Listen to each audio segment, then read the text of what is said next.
சார்பு அணிகளையும் ஒரே இடத்துல சந்திச்சு நாமெல்லாம் உரையாடி இருக்கிறோம். ஆனால் இன்றைக்கு ஒரு வித்தியாசமான சூழல்ல வேற ஒரு சினாரியோவில் நம்ம சந்திக்கிறோம். கழகத்தில் எத்தனையோ அணிகள் இருந்தாலும் ஆனால் சட்டத்துறை என்று அழைக்கப்படுவது இந்த துறை மட்டும்தான். பொதுவாக ஒரு அரசாங்கத்தில் தான் துறை என்று பிரித்து அதை சொல்லுவாங்க. ஆனால் நம்முடைய திராவிட முன்னேற்ற கழகத்தில் மட்டும்தான் ஒரு அணிக்கே சட்டத்துறை அப்படின்னு பேர் வச்சிருக்கிறோம்னா அது நம்முடைய வழக்கறிஞர் அணிக்கு தான், சட்டத்துறைக்கு மட்டும்தான். இதிலிருந்தே கழகத்துடைய சட்டத்துறை எவ்வளவு முக்கியத்துவம் வாய்ந்தது, எவ்வளவு தனித்துவம் வாய்ந்தது என்பதை நாம் அனைவரும் புரிந்து கொள்ளலாம்.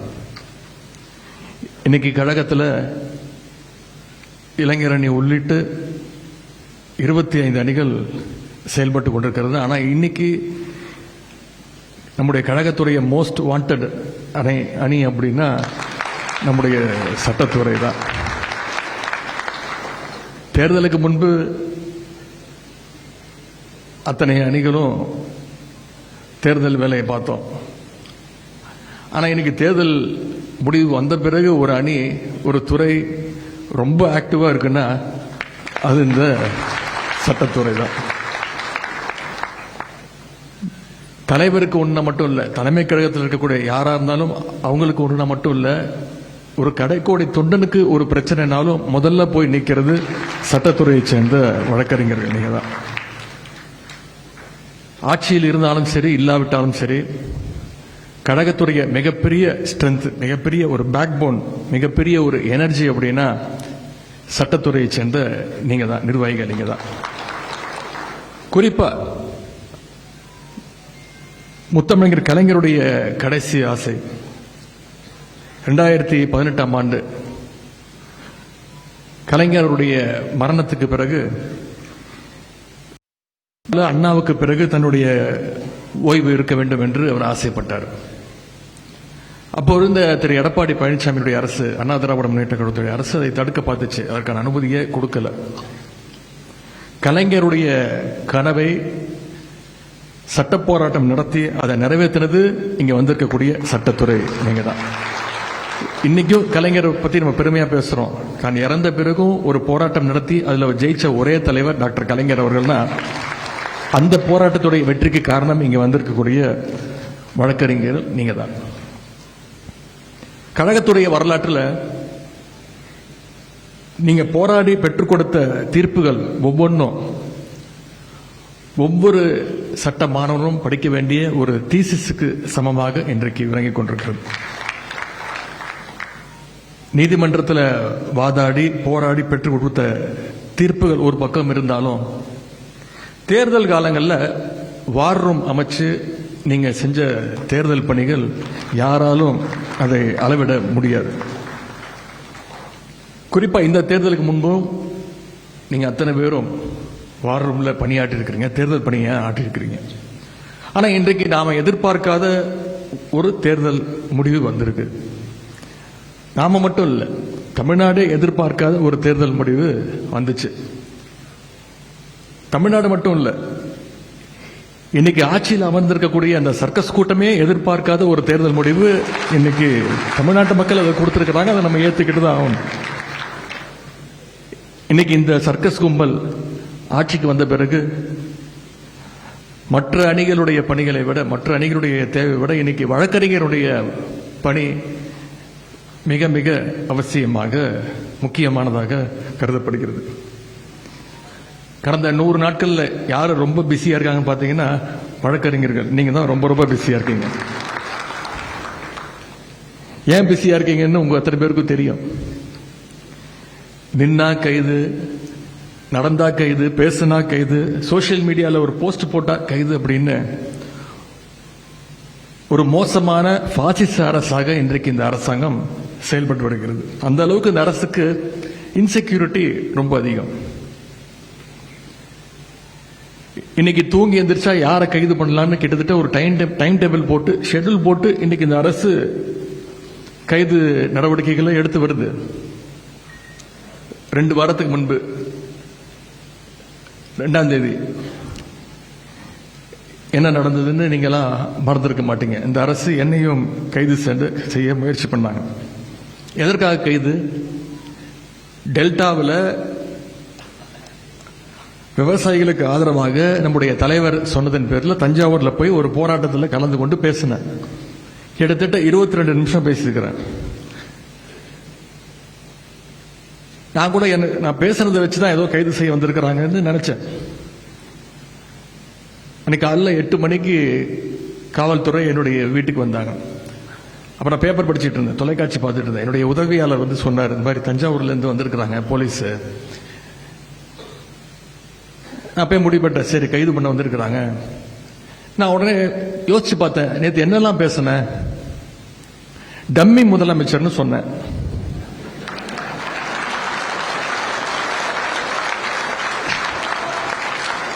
அதை ஒத்துக்கிட்டாங்க.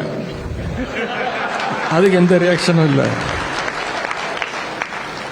கேடு கெட்ட அரசு அமைஞ்சிருக்கு, ஒரு வெக்கங்கெட்ட அரசு அமைஞ்சிருக்கு, இதெல்லாம் சொன்னேன். இதற்கெல்லாம் எந்த ரியாக்ஷனும் இல்லை. இதுக்கு தான் கைது பண்ண வந்திருக்காங்கன்னு நான் நினைச்சிட்டு இருக்கேன். என்ன சொன்னேன்? இது என்ன அப்படி பேசிட்டேன்? டம்மி முதலமைச்சர், வெக்கங்கெட்ட அரசு, கேடு கெட்ட அரசு, எதற்கும் துப்பு இல்லை, தைரியம் இல்லை, விவசாயிகளை இப்படி நடு ரோட்டில் விட்டுட்டீங்க. வேற எதுவுமே நான் சொல்லல. காவேரியில தண்ணி வரணும்னு சொன்னேன். இது எனக்கு தோணவே இல்லை. நானே வெளியே போய் காவல்துறை அதிகாரிகள் இருந்தாங்க, வீட்டுக்குள்ளே வந்துட்டாங்க. எதுக்கு வந்திருக்கீங்கன்னு கேட்டேன். ஐயா நேற்று நீங்க தஞ்சாவூர்ல பேசியிருக்கீங்க. ஆமா பேசுனேன். அதுக்கு என்னன்னா அது விஷயமா கைது பண்ண வந்திருக்கோம். காலைல 8:15 இருக்கும்.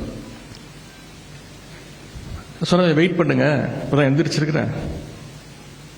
என்னுடைய வழக்கறிஞர்களுக்கு சொல்லி அனுப்பணும், தலைவர்கிட்ட சொல்லணும். வழக்கறிஞர்கள் வந்தோடனே நான் வந்து உங்களை சந்திக்கிறேன், வெளில வெயிட் பண்ணுங்க அப்படின்னாங்க. ஐயா புரிஞ்சுக்கோங்க புரிஞ்சுக்கோங்க அப்படின்னாங்க. கொஞ்சம் நேரம் வெயிட் பண்ணுங்க அப்படின்னு சொல்லிட்டு நான் உள்ள போயிட்டேன். அதன் பிறகு நான் முதல்ல ஃபோன் பண்ணது நம்முடைய வழக்கறிஞர்கள் அன்னைக்கு தான் ஃபோன் பண்ணேன். வழக்கறிஞர்களுடைய கழக நிர்வாகிகள் வழக்கறிஞர்கள் வந்தாதான் நான் கைதாவேன் அப்படின்னு சொல்லிட்டேன். அதே மாதிரி உடனே நம்முடைய வழக்கறிஞர்கள்லாம் ஒரு 9:30 மணி 9:45 மணிக்கெல்லாம் வந்துட்டாங்க. தலைவர் அவர்கள் எனக்கு ஃபோன் பண்ணி, கைதாகாத 10:30 மணி வரைக்கும் வெயிட் பண்ண வையே,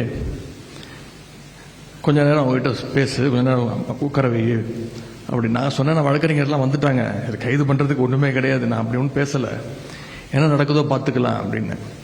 தலைவர் சொல்லிட்டாங்க, இவர் என்ஆர் இளங்கோவனும் திரு வில்சன் அவர்களும் வருவாங்க, அவங்க கிட்ட பேசிட்டு அதன் பிறகு என்ன முடிவுனாலும் எடுத்துக்கோ அப்படின்னு. நான் இதற்கெல்லாம் பயப்பட போறதில்ல, கைது பண்ணட்டும் அப்படின்னு நான் சொல்லிட்டேன். மின்னல் வேகத்தில் சென்னை உயர்நீதிமன்றத்தில் நம்முடைய வழக்கறிஞர்கள் அந்த சட்ட போராட்டத்தை நீங்க உடனடியாக ஆரம்பிச்சீங்க. அவ கூட கைதாகி வண்டியில் ஏறும்போது பத்திரிகையாளர்லாம் கேட்டாங்க, இந்த கைதை நீங்க எப்படி பாக்குறீங்க? அவங்க நினைச்சுக்கிட்டாங்க இது பழி வாங்கும் போக்கு, நான் சும்மா ஓட மாட்டேன் அப்படி. நான் சொன்னேன், சிரிச்சுக்கிட்டே சொன்னேன், இது மிகப்பெரிய ஒரு காமெடி, மிகப்பெரிய நகைச்சுவையை இந்த அரசு நடத்தியிருக்கு. இல்ல சட்டமன்றம் கூட போகுது, 5ஆம் தேதியிலேருந்து சட்டமன்றம், உங்களை பேசுறதுக்கு நீங்க வர்றதுக்கு தடுக்கிறதுக்கு முயற்சி பண்றாங்களா? நான் சொன்னேன், அந்த அளவுக்கு இவங்களுக்கெல்லாம் மூளை கிடையாது. அப்படியே நாங்க கேள்வி கேட்டாலும் அங்க அப்படியே பதில் சொல்லி கிழிச்சிட்டாங்க.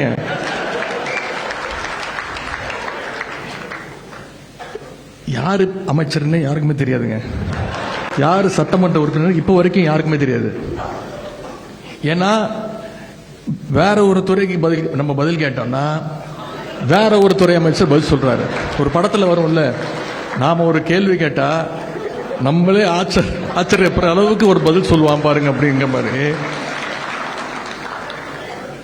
எங்களுக்கு மட்டும் இல்ல, இப்ப அங்க உட்கார்ந்து இருக்கிறாரு ஒரு டம்மி முதலமைச்சர், அவருக்கும் யார் அமைச்சர்னு தெரியாது, அவருக்கும் யார் சட்டமன்ற உறுப்பினர் தெரியாது. அப்படிதான் இன்னைக்கு அந்த சட்டமன்றம் நடந்துட்டு இருக்கு. இன்னைக்கு தொலைக்காட்சியில் நீங்க அத்தனை பேரும் லைவ்ல பார்த்துட்டு இருக்கீங்க. பொதுவாக மற்ற இயக்கங்கள்லாம் ஒரு கைது விஷயம்னா ரொம்ப சீரியஸ் ஆயிடுவாங்க. ஆனால் மிசா, எமர்ஜென்சி இதையெல்லாம் பார்த்த திராவிட முன்னேற்ற கழகத்துடைய கலைஞருடைய உடன்பிறப்புகள் இதற்கெல்லாம் நம்ம பயப்பட மாட்டோம். இந்த கைதுங்கிறதுலாம் ரொம்ப ஒரு சாதாரண மேட்டராக நம்ம எடுத்துட்டு போயிட்டோம். அதே மாதிரி சொல்லி அடிக்கிற மாதிரி தஞ்சாவூர் போறதுக்குள்ள என்னுடைய கைது நடவடிக்கையை நீதிமன்றம் மூலமாக ரத்து செய்ய வச்சதும் நீங்க தான். ரொம்ப முக்கியமா ஆளுங்கட்சியே போய் கோர்ட்ல போய் சொன்னாங்க. எதிர்கட்சி தலைவரை போய் கைது பண்ற ஐடியாலாம் எங்களுக்கு இல்லை, விசாரிச்சுட்டு விட்டுருவோம். நான் சொன்னேன், ஏங்க நேற்று நைட்டு தான் தஞ்சாவூர்ல இருந்து வந்தேன், சொல்லியிருந்தா நான் அங்கேயே தங்கியிருப்பேன். இப்படி மக்களுடைய வரி பணத்தில் எனக்கு 2 மீட்டிங் வேற இருக்கு இன்னைக்கு, அதையும் கெடுத்துட்டீங்க. போகும்போது நான் சேகர் பாபு அவர்கள், திரு சரவணன் ஒரு ஜாலியா ட்ரிப்பு போற மாதிரி தான் போனோம். ஆனால் மாசு அவர்கள் கிட்டத்தட்ட 7-8 பேர் ஜாலியா பேசிக்கிட்டு சொன்னேன் உங்ககிட்ட, இந்த மாதிரி ஒரு மக்கள் வரி பணத்தில் ஒரு ரோட் ஷோ, அது போற வழியெல்லாம் நம்முடைய உடன்பிறப்புகள் அங்கங்கே என்னுடைய வழியை மறித்து கரெக்டாக என்ன கொடுக்கணுமோ கொடுத்துட்டு இருந்தேன். காஃபி, டீ, ஜூஸ் எல்லாம் எங்களுக்கும் இல்லை, எந்த காவல்துறை அதிகாரிகளுக்கும் சேர்த்து தான். இப்படி ஒரு ரோட் ஷோ நடத்துறதுக்கு இந்த அரசு நமக்கு எந்த செலவுமே இல்லாம மக்கள் வரி பணத்தில் நாம ஒரு ரோட் ஷோ நடத்திருக்கிறோம்.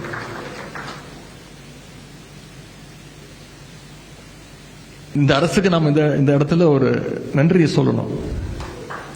தேர்தலுக்கு அப்புறம் கொஞ்சம் சோர்ந்து போயிருந்த நம்முடைய உடன்பிறப்புகள் இந்த டம்மி அரசு, டம்மி ஆட்சியாளர்கள் அவங்களுடைய செலவால, அவங்க பண்ண வேலையால மறுபடியும் நம்ம பழைய ஃபார்முக்கு உடன்பிறப்புகளா நம்ம இன்னைக்கு திரும்பி இருக்கோம். இதையெல்லாம் நான் என்னோட பெருமைக்காக சொல்லல, வழக்கறிஞருடைய பெருமையாகத்தான் நான் இது அத்தனையும் இங்கே பதிய வைக்க விரும்புறேன்.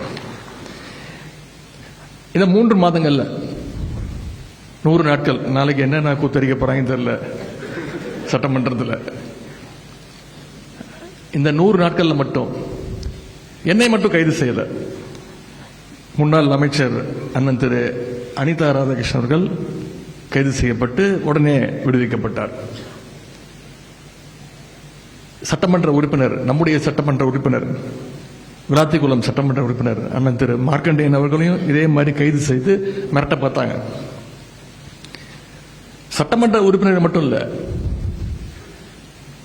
இப்போ துடிப்பா வந்திருக்கக்கூடிய நம்முடைய ஜென்சி இளைஞர்கள், இந்த தேர்தல் தோல்விக்கு பிறகு யாரை எழுப்பி விட்டுருக்காங்களோ இல்லையோ, இந்த புதிய தலைமுறையினரை நாம எழுப்பி விட்டுருக்கிறோம். இந்த தோல்வி மூலமாக நாம எழுப்பி விட்டுருக்கிறோம். நாம இல்லை, இன்றைக்கு இருக்கக்கூடிய ஆளுங் அரசு.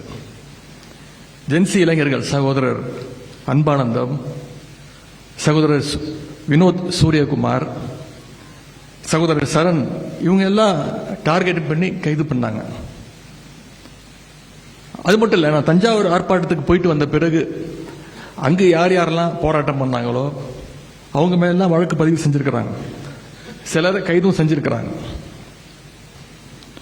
இன்னைக்கு அவங்க எல்லாரும் சட்ட போராட்டம் நடத்தி சிறையிலிருந்து அவங்க எல்லாம் மீட்டது யாரும் பார்த்தீங்கன்னா இங்க வந்திருக்கக்கூடிய வழக்கறிஞர்கள். நீங்க தான் அதற்கு காரணம். அந்த பெருமை உங்களுக்கு தான். இந்த சோஃபா மாடல் அரசுக்கு நம்முடைய கழகத்தை பத்தியோ, கழகத்துடைய வரலாறு பத்தியோ, இந்த சட்டத்துறையினுடைய வரலாறு பத்தியோ அவங்களுக்கு இன்னும் முழுசா தெரியல. கடந்த காலங்களில் முத்தமிழர் கலைஞருடைய கைதாக இருக்கட்டும், நம்முடைய கழக தலைவருடைய கைதாக இருக்கட்டும், இப்படி கழகத்திற்கு எப்பெல்லாம் நெருக்கடி வந்ததோ அப்பெல்லாம் அதை உடைச்சு தவிடுபொடி ஆக்கியது நம்முடைய சட்டத்துறை தான். ஆட்சி அதிகாரத்தில் இருக்கும் போது யார் வேணா யாரைய வேணா கைது பண்ணலாம். ஆனா பவர்ல இல்லாத போது, சொல்ல போனா எதிர்கட்சியாக கூட இல்லாத போது, ஆட்சி அதிகாரத்திலேயே இருந்த ஒரு முதலமைச்சரையே ஊழல் வழக்கில் சிறைக்கு அனுப்பின துறை நம்முடைய சட்டத்துறை, திமுகவுடைய சட்டத்துறை. இப்படிப்பட்ட பல்வேறு பெருமைகளை கொண்ட உங்களுக்கு இன்னைக்கு வர்ற விஷயங்கள், நீங்க பார்க்கிற நெருக்கடிகள், இதெல்லாம் மிக மிக சாதாரணமாக தான் நீங்க எடுத்துக்கொள்ள வேண்டும். நான் உங்ககிட்ட கேட்டுக்கொள்வதெல்லாம், இந்த 100 நாட்கள் விழிப்போடு இருக்கிறோம், இன்னும் கொஞ்சம் விழிப்போடு நாம இருக்க வேண்டும். இன்னைக்கு தட்டு தடுமாறி பவருக்கு வந்திருக்கக்கூடிய இந்த புதிய கோஷ்டி பாத்தீங்கன்னா, யாரா ஒன்னு சீட்டுக்கட்டுல 1 இருக்கும், 2 இருக்கும் ஜோக்கர். இங்க 52 பேர் ஜோக்கர்.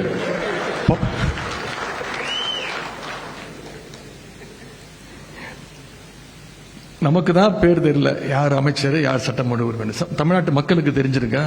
தெரியல, யாருக்குமே தெரியல. அவங்களால அடமொழி வச்சு பேசினாதான் மக்களுக்கு புரியுது. லாட்டரி விற்கிற அமைச்சர் யாரு? பிளாக்ல லாட்டரி டிக்கெட் வித்த அமைச்சர் யாரு?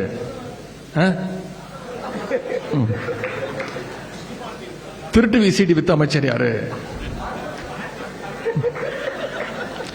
உருட்டுக்கட்ட அமைச்சர் யாரு? பவுடர் போடுற அமைச்சர் யாரு? காக்கி டவுசர் அமைச்சர் யாரு? சங்கி அமைச்சர் யாரு? இப்ப கிட்டத்தட்ட கலந்துரையாடல் ஆயிடுச்சு.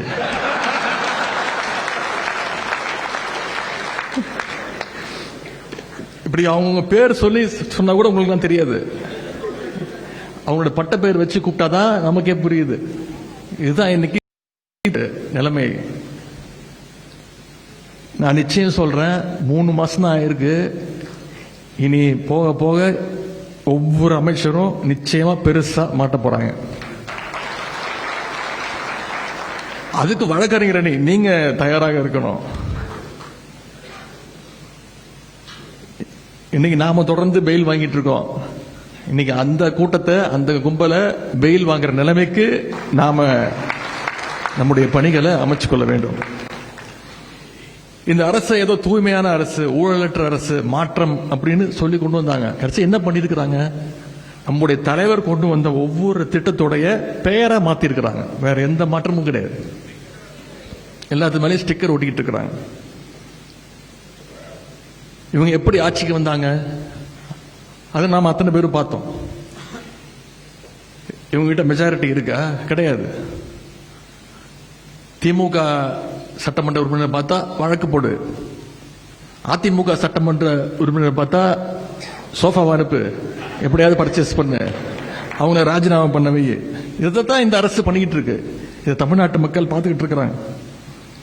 அது மட்டும் இல்ல, அரசு வழக்கறிஞர் நியமனத்தில் மிகப்பெரிய ஒரு ஊழல் நடந்திருக்கு. இதை சொன்னது யாரு? நாம இல்ல, ஆளுங்கட்சியுடைய வழக்கறிஞரை புகார் கொடுத்திருக்கிறாங்க, நீதிமன்றத்தில் வழக்கு போட்டிருக்கிறாங்க.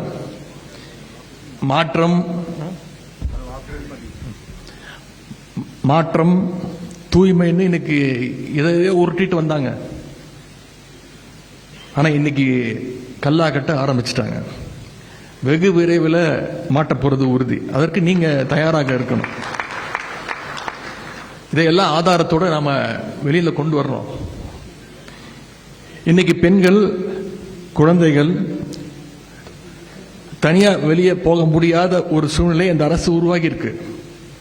கோவையில் இவங்க என்னன்னு சொல்லி ஆட்சிக்கு வந்தாங்க? போதைப் பொருளை ஒழிப்போம்னு சொன்னாங்க.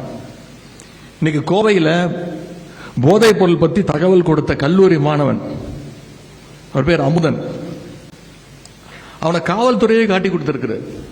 காவல்துறை கூப்பிட்டு கேட்டிருக்கு, இந்த பையன் எல்லாத்தையும் சொல்லியிருக்கிறான், யாரும் போதைப் பொருள் விற்கிறாங்க, யார் மூலியமா சப்ளை நடக்குன்னு சொல்லியிருக்கிறாங்க. காவல்துறை யாரை பத்தி சொன்னாங்களோ, அந்த பையன் யாரை பத்தி சொன்னானோ அவங்களை கூப்பிட்டு விஷயத்த சொல்லிட்டாங்க. இந்த சட்டமன்றத்தில் பேச ஆரம்பிச்சோடனே கல்வித்துறை அமைச்சர் பேச சொல்றாரு, கோஷ்டி பூசல். 10 பேருக்கும் தகராறு நடந்தா அதுக்கு பேர் கோஷ்டி பூசல். 10 பேர் சேர்ந்து ஒரு பையனை அடிச்சா அதுக்கு பேர் கொலை, அதுக்கு பேர் கோஷ்டி பூசலா? 10 பேர்ல 20 பேர் கொண்ட ஒரு கும்பல் அந்த பையனை அடிச்சு கொண்டு இருக்கிறாங்க. இன்னைக்கு அந்த உயிரிழந்த அந்த பையனோட அம்மா யார் மேல் நம்பிக்கை வச்சிருக்கிறாங்க? திராவிட முன்னேற்ற கழகத்தின் மேல, நம்முடைய தலைவர் மேல் நம்பிக்கை வச்சு இதை திராவிட முன்னேற்ற கழகம் இதை நீதி வாங்கி கொடுக்கணும், என்னுடைய பையனுடைய மரணத்திற்கு திமுக நம்முடைய தலைவர் நீதி வாங்கி கொடுக்கணும்னு அந்த அம்மா பேசிட்டு இருக்கிறாங்க. அமுதன் மரணத்துக்கு நீதி கிடைக்க நிச்சயம் திராவிட முன்னேற்ற கழகம் கண்டிப்பாக துணை நிற்கும். சட்டமன்றத்தில் நாங்க பாத்துக்கிறோம், நீதிமன்றத்தில் நீங்க பாத்துக்கோங்க. வழக்கறிஞர் அணியினுடைய பங்களிப்பு மிக மிக முக்கியம். உங்க பகுதியில் நம்முடைய கழகத்தை சேர்ந்த யார் மேலேயாவது இந்த அரசு பொய் கேஸ் போட்டாச்சுன்னா அவங்களுக்கு நீங்க உறுதுணையாக இருக்க வேண்டும்னு நான் உங்களை கேட்டுக்கிறேன். குறிப்பா ஜென்சி இளைஞர்கள், இந்த ஜென்சி இளைஞர்களை பார்த்து இந்த அரசு பயப்படுது. அதனாலதான் அவங்கள குறி வச்சு தூக்குறாங்க. நான் இன்றைக்கு கடந்த 100 நாட்களாகவே பொதுமக்கள், நம்முடைய கழக தோழர்கள், நிர்வாகிகள், ஒவ்வொரு அணியைச் சேர்ந்தவர்கள் தொடர்ச்சியாக ஒவ்வொரு நாளும் குறைந்தது 300 பேர் சந்திக்கிறேன். காலையாக இருந்தாலும் சரி, மாலையாக இருந்தாலும் சரி. அது அதிகமாக வர்றது பார்த்தீங்கன்னா அந்த ஜென்சி கூட்டம், ஜென்சி இளைஞர்கள் அதிகமாக வராங்க. ஜென்சி இளைஞர்கள் எத்தனை பேர் வராங்களோ அதே மாதிரி அடுத்த நாள் இந்த ஜென்சி இளைஞர்கள் உள்ள தள்ளிட்டாங்க, பொய் கேஸ் போட்டாங்க, நாங்கள் தான் அவங்கள காப்பாற்றி கூட்டு வந்திருக்கோம்னு வழக்கறிஞர் அணியும் கூட கூட்டிட்டு வராங்க. அதை பார்க்கும்போது மிக மகிழ்ச்சியாக இருக்கிறது. அவங்களுக்கு நம்ம முழுசா சப்போர்ட் பண்ணணும். ஜென்சி இளைஞர்கள் இன்னைக்கு கொள்கை பேச ஆரம்பிச்சிருக்கிறாங்க. அதுதான் இன்னைக்கு இந்த ஆட்சியாளர்களை பயமுத்திட்டு இருக்கு. இந்த ஜென்சி உடன்பிறப்புகள் வயசுல சின்னவங்க, அவங்கள கைது பண்ணா அவங்களும் அவங்க குடும்பமும் பயந்துருவாங்கன்னு இந்த ஆட்சியாளர்கள் கருதுறாங்க. எனவே அவங்களுக்கு நாம உறுதுணையாக இருக்க வேண்டும். களத்திலையும் சமூக வலைதளத்திலையும் கழகத்திற்கு ஆதரவாக பேசுற ஜென்சி இளைஞர்களுக்கான பாதுகாப்பு அரணாக நம்முடைய கழக வழக்கறிஞர் அணி செயல்பட வேண்டும்னு நான் உங்களை எல்லாம் தாழ்மையோடு கேட்டுக்கிறேன். நிறைய இளம் வழக்கறிஞர்கள் என்னை சந்திக்க வராங்க. கழகத்து மேல மிகுந்த ஆர்வத்தோடு வராங்க. கலைஞருடைய சாதனைகள், நம்முடைய தலைவர் செஞ்ச திட்டங்கள்லாம் கேள்விப்பட்டு இப்பதான் வராங்க. அவங்கள எல்லாம் கண்டறிஞ்சு அவங்களுக்கான ஸ்பேஸை கொடுத்து அவங்கள ஊக்கப்படுத்தி நாம அரவணைச்சு நீங்க எல்லாம் போகணும்னு நான் உங்களை எல்லாம் கேட்டுக்கிறேன். அவங்களையெல்லாம் வழக்கறிஞர் அணியில சேருங்க, கழகத்தில் உறுப்பினராக சேருங்க, பொறுப்பு கொடுங்க, அவங்கள தட்டி வேலை வாங்குங்க, அவங்கள கைட் பண்ணுங்க. அது இன்னைக்கு மட்டும் இல்ல, எதிர்காலத்துக்கும் நம்முடைய கழகத்திற்கும் மிகப்பெரிய ஒரு வலிமையாக நிச்சயம் அது மாறும். இறுதியா ஒரே ஒரு விஷயம், உங்க பகுதியில் இன்று இருக்கக்கூடிய ஆளுங்கட்சிக்காரங்க குற்ற செயலில் ஈடுபட்டா நீங்க அதை சும்மா விடக்கூடாது. நீதிமன்றம் மூலமா அவங்களுக்கும் தண்டனை வாங்கி தர வரைக்கும் அந்த வழக்கை நீங்க தொடர்ந்து ஃபாலோ செய்ய வேண்டும் நான் கேட்டுக்கொள்கின்றேன். இங்கே என்ஆர் இளங்கோவன் அவர்கள் உங்களுக்கு கிட்டத்தட்ட ஒரு வகுப்பு எடுத்திருக்கிறார், என்னென்ன செய்யணும், அடுத்த பிளான் ஆஃப் ஆக்ஷன் என்ன அப்படிங்கிறது சிறப்பான முறையில் சொல்லியிருக்கிறார். அதை நீங்கள் ஃபாலோ செய்ய வேண்டும். அதிகாரம் இருக்கின்ற திமிரில் ஆளுங்கட்சிக்காரங்க மக்களுக்கு இன்னைக்கு மிகப்பெரிய ஒரு அச்சுறுத்தலா மாறி இருக்கிறாங்க. மக்களுக்கு ஒரு பாதுகாப்பு அரணாக நம்முடைய திமுக வழக்கறிஞர் சட்டத்துறை நிச்சயமாக செயல்பட வேண்டும். அதை இங்கு வந்திருக்கக்கூடிய நீங்கள் உறுதி செய்ய வேண்டும் என்று நான் மீண்டும் கேட்டுக்கொள்கின்றேன். அதே மாதிரி திரு வழக்கறிஞர் திரு என்ஆர் இளங்கோவன் அவர்கள் பேசும்போது சொன்னார், வழக்கறிஞர் அணியில ஒற்றுமை இல்லை அப்படின்னு இளைஞரணி செயலாளர் நினைக்கிறாரு அப்படின்னு பழைய தூக்கி என் மேல போட்டார். அது என்னுடைய எண்ணம் மட்டும் கிடையாது, இந்த அரங்கத்தில் இருக்கக்கூடிய அத்தனை பேருடைய எண்ணமும் நிச்சயம் அது இருக்கு. எனவே அதை நிச்சயமாக சரி செய்து ஒற்றுமையோடு நாம் அத்தனை பேரும் செயல்பட வேண்டும் என்று கேட்டுக்கொண்டு, இந்த அரசு மக்கள் விரோத அரசு வீட்டுக்கு அனுப்பும் வரை, மீண்டும் நம்முடைய தலைவர் முதலமைச்சராக அந்த நாற்காலியில் உட்காரும் வரை அத்தனை அணிகளும் களத்தில் இறங்கி செயல்பட வேண்டும். அதில் முதன்மையான அணியாக சட்டத்துறை சிறப்பாக செயல்பட வேண்டும் என்று நான் கேட்டுக்கொள்கிறேன். உங்களுக்காக திராவிட முன்னேற்ற கழகம் நம்முடைய தலைவர் அவர்களும் நிச்சயம் உங்களுக்கு பக்கபலமாக இருப்பாங்க. நான் என்றைக்குமே உங்களோடு தோளோடு தோளாக உறுதுணையாக நிற்பேன். எனவே உங்களுடைய பணிகள் அத்தனையும் மேன்மேலும் சிறக்கட்டும்னு சொல்லி இந்த சிறப்பான வாய்ப்பளித்த சட்டத்துறைக்கு மீண்டும் என்னுடைய நன்றி சொல்லி விடைபெறுகின்றேன். நன்றி, வணக்கம்.